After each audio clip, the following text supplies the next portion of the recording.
What up, people? It's your boy Truth. It's your boy Eazy. Welcome to Truth and Easy. Today's episode, we're going to talk about our top 5 albums so far 2015. So 2015 has been fucking packed for albums. Really packed. There's been so much shit that's come out, and over the past few weeks I've been doing a little bit more digging and finding some more little obscure albums or stuff that I didn't really get the chance to listen to when they first dropped. So my top 5 I think is pretty unique. So I'm excited to see what his top 5 is, and of course let us know what your top 5 albums are in the comment section down below. But let's pop right off into this shit. Do you want to go? How do you want to do this? Do you want to go all 5? 5 to 1. I'll say 5. I'll speak on a little bit. You pick your 5 and then back and forth. Alright, got you. Good. So 2015 has definitely been a great year for music. Like he said, it's definitely a better year than compared to last year. Last year was really quiet. Yeah. So this year it's August, and there's a lot more albums to come. So this is our top 5. Also, hold on, let me get fucking free real quick.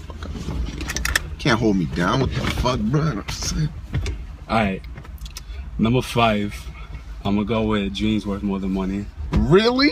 Yeah, Meek Mill. Meek Millie. I know the whole debacle between Meek Mill and Drake has been going on for the past couple weeks, but with this album, when I first heard it, I was really impressed compared to his first album. It's definitely a good step in the right direction for him, and hopefully he can survive his little debacle. Maybe make a third album. Who fucking knows? Hopefully he can survive that whole debacle with Drake, but Dreams Worth More Than Money is definitely a good album in my opinion, but it's gonna be number 5 on my list. Alright. Oh, so now I say my 5? Yeah. Alright, I got you.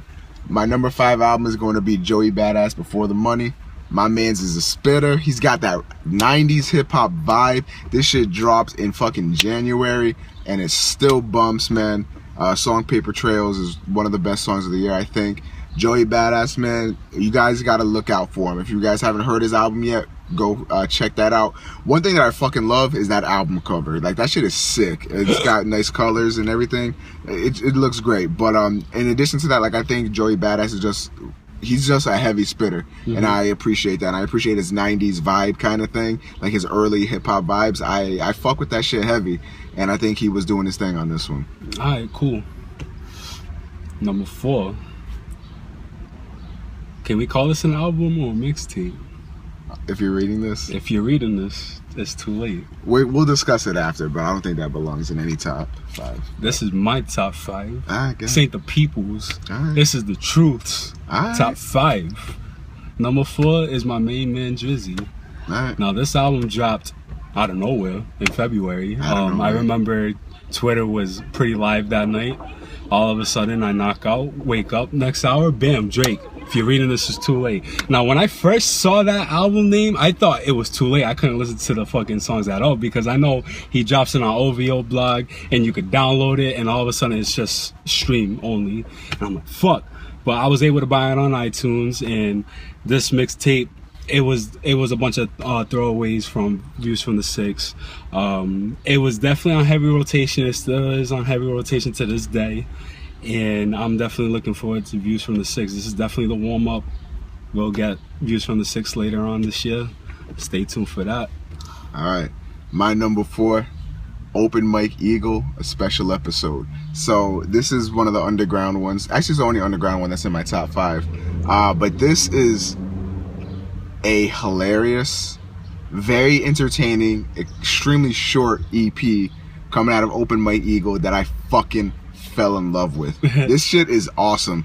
Like, he's talking about this whole thing through the perspective of like a comedian or like a late night show host or something, and it's just so entertaining, and I just loved it. And my man's got bars, and he's got a really good flow, and his lyricism is off the chain too.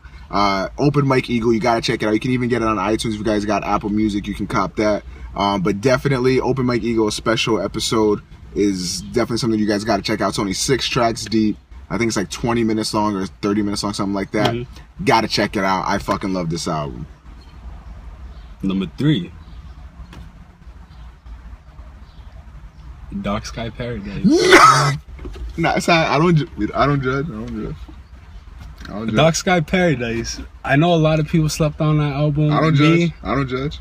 Hey, it's the truth. Top 5. Number 3, Big Sean. Big Sean, Dark Sky Paradise. To this day. Don't worry, man. Because you want to know why? I'm all ears. In other words, here for you. Anyways, that album. What? That nigga's getting money under my nose that I mustache. Oh my god. Yo, I'm fucking done with this guy. Anyways, like I'm saying, Dark Sky Paradise, I'm still listening to it to this day. It has a lot of great songs, great features. This album, I was definitely anticipating for this album because his previous albums, they really didn't meet the cut in my eye. I really didn't like his albums before. Right. I felt like they were pretty mediocre, but this one was definitely a positive for him, especially around that time when he was with Ariana Grande. I felt like he was on his grind and he was focused and doing his thing. So number 3 in my eye is Dark Sky Paradise. My number 3, Earl Sweatshirt. I don't like shit. I don't go outside. Yo, he's pretty nice. He's nice. Album is amazing. Earl Sweatshirt is a straight fucking spitter. This guy has crazy bars, crazy metaphors, crazy lyricism, crazy fucking flow. He produced almost this entire thing by himself. Wow. And of course, this album contains, I think, what actually might be my favorite song of the year, Grief. That song is so fucking good. He's even got other songs out, Mantra, Faucet, DNA. DNA, the feature he has on there, his boy took acid in the studio, right? Really? He took acid. While they're making that song, gets a phone call, his brother died. So that on his verse, he's just like spitting completely raw. It's all raw emotion. It gives you chills. Like that album. What's the name of the song again? DNA. DNA. That album is fucking amazing.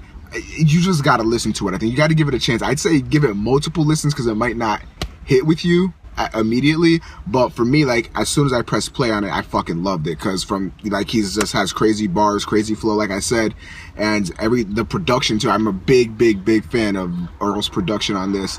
I fucking love this album, and it's been on heavy rotation for like a month now, so you guys gotta listen to that shit for sure. Number 2, To Pimp a Butterfly.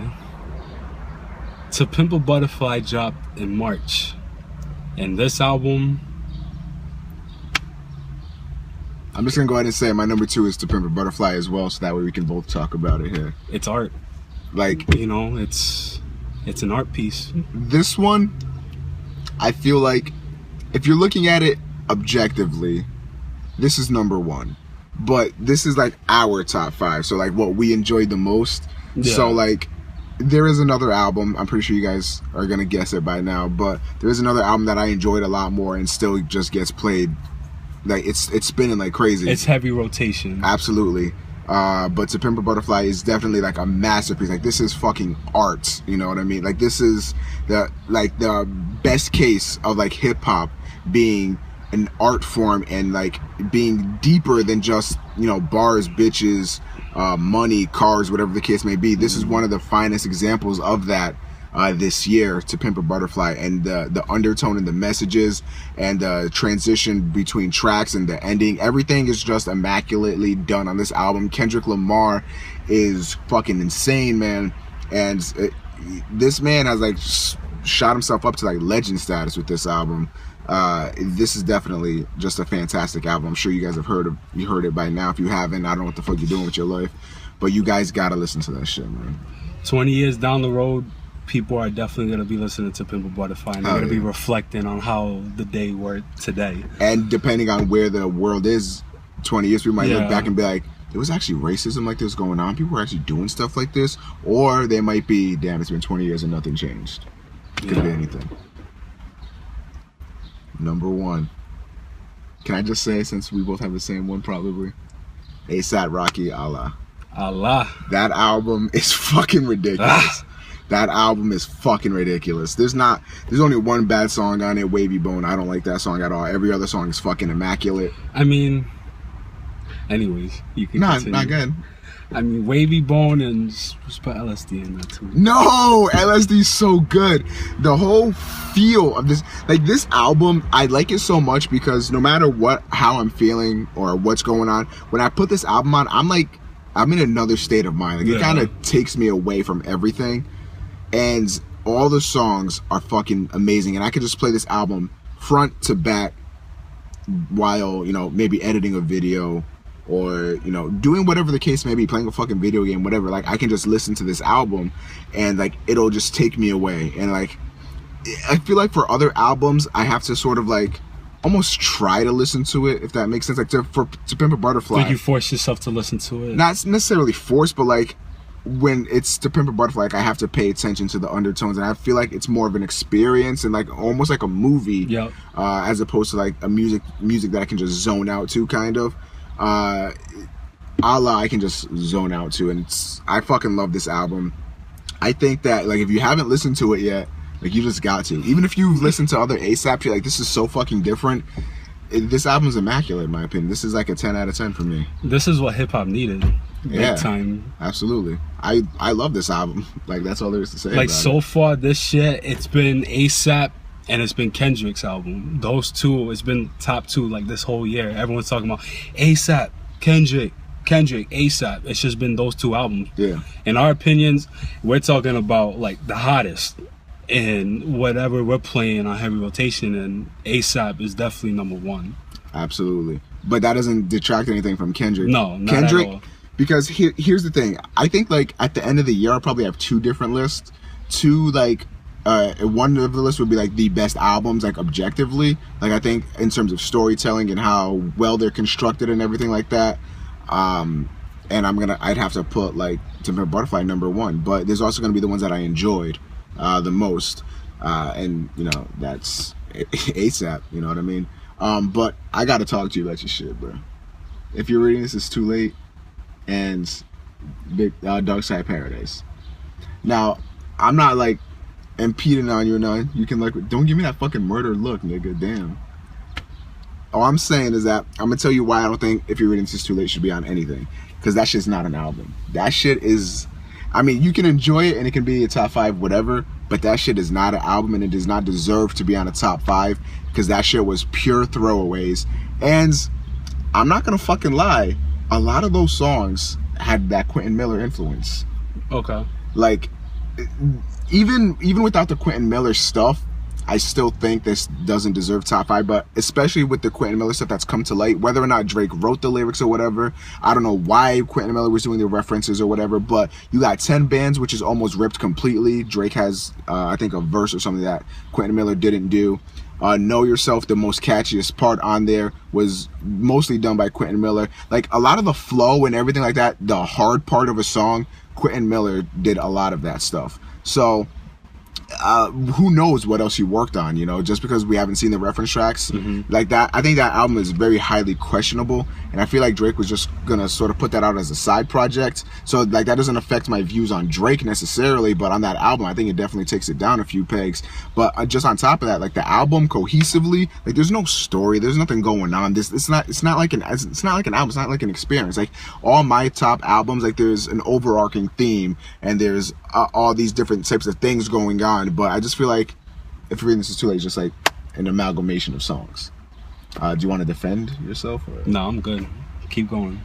And then we have Dark Sky Paradise, which had 3 good songs on it, maybe 4. I name them. All Your Fault. You had Blessings, Paradise, One Man Can Change the World. Am I forgetting anything? Deep. Deep. Deep was pretty good. And we're adding the bonus tracks too. Platinum and Wood. I don't. Nah, I'm adding those too. Platinum and Wood is like the best song on the album, and it's not. And even it on sucks the album. because it was a bonus track. It should have just made the actual album, the actual track list, you know. Yeah. But Platinum and Wood was definitely. I just think, man, Big Sean, I think like he was definitely focused, and I think this is certainly his best commercial release. His best project in general is definitely Detroit, but his best commercial release is definitely this album. But I also feel like this album is very disjointed. I feel like it doesn't know what it wants to be, and a lot of the tracks are fluff, and like I'm skipping this album almost all the time. Now of course I'll play Blessings, I'll play All Your Fault, and Paradise. Like, I think those are the only 3 I still play till this day. One Man Can Change the World is still a great song, but I don't play it. I Don't Fuck With You rarely gets spins anymore for me. And yeah, I mean, I don't know, man. Like, this album, like, when you said Dark Sky Paradise, I was just like, see, because me, like, I still listen to the album, you know, like, it still gets rotation in the car. So I mean, I guess that's you. All right, so you got anything else you want to close out with? Nah, that's my top 5, and it's August. We got a lot more albums to come out, so that's just my first list. All right, man. Thank you guys for watching. Of course, don't forget to leave your top 5 albums in the comment section below. Leave a like, rating on this video. Share this video around. Let's spread truth and Eazy like wildfire, baby. Follow me Twitter, Instagram, Snapchat, YC Flow Eazy. Very active on all of those, so hit your boy up. All my stuff down below. All right, guys. Have a great day. Catch you on the next one. Peace.